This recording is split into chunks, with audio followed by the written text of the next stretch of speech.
గింజ వచ్చేది నీట్గా.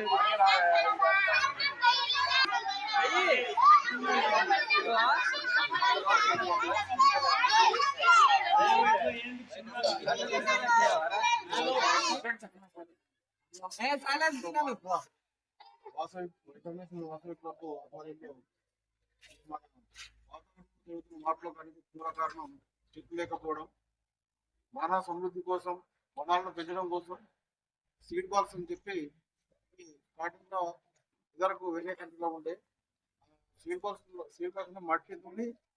మట్టిని తీసుకొని ఇలా మన బయట దొరికే ఎరువులను కలిసి ముద్దల్లాగా చేసి ఇలా సీడ్స్ పెట్టి జంగట్ల ఓపెన్ ప్లేస్ లో కానీ జంగల్ ప్రాంతంలో కానీ వీటిని చల్లడం జరుగుతుంది. చల్లినప్పుడు వర్షానికి మట్టిలో గింజ ఉంటుంది కాబట్టి వర్షానికి ఆ గింజ ఖరాబ్ కాకుండా కొద్దిగా పెరిగి పుచ్చుకొని పోయి భాగంగా కాపాడుకోవడానికి, పొల్యూషన్ తగ్గించడం,